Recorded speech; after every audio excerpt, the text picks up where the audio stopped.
Hi, and welcome to ChemoSucks. Let me first apologize. If you're watching this, either you or someone you love has probably just been diagnosed with cancer and you found out that they or you will be getting chemo. Well, let me start out by saying it does suck, but it's definitely worth it. A little bit about myself. I'm a two-time cancer survivor. Approximately 9 years ago, I was initially diagnosed with testicular cancer and was treated with an orchiectomy. Unfortunately, in the late summer of 2021, just before the start of my final MBA class, I was diagnosed with testicular cancer again. This time it had moved to my lymph nodes, and I was informed that I was going to require chemotherapy. I want to take a moment to thank my fellow students for carrying me through that final class. Without them, I would not have obtained my MBA. When I initially tried to investigate what the short and long-term effects of chemotherapy were going to be, I found that although a lot of the documentation provided some information, I thought it was limiting, and I really wanted the short and dirty version of how I was going to be affected and what I should expect.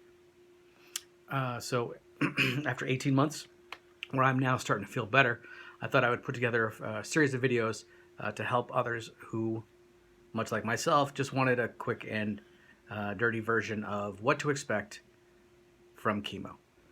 Now, first let me say that not all chemo is created equally. Some are more toxic than others. Additionally, the way that you're treated, or I think it's called the cycles that are implemented as part of your treatment, differ from not only from what type of cancer you have, but what type of chemo drugs are being leveraged. I had testicular cancer. Your cycle is approximately, at least my cycle, was 3 weeks long. Week 1, Monday through Friday, I received chemo drugs, which I'll go ahead and post, from Monday through Friday for about 4 hours. And then I had 2 weeks off.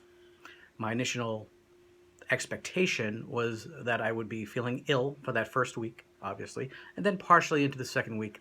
And by the third week, I'd be feeling a lot better, and it would give me an opportunity to kind of recover and prepare myself for the next cycle. I was correct for the first cycle. By the end of the second cycle, I did not actually feel better at all. By the third cycle, I was sick for all 3 weeks, and by the fourth cycle, although it ended after 3 weeks, I was still feeling pretty ill for an additional 4 weeks. So do expect that you're not going to feel good for about 15 to 20 weeks. In the next series of videos, I want to cover specifically food, hair, physical, emotional, mental impacts. Thank you for your time, and please let me know if you find any of the information I have provided is helpful. And remember, you got this.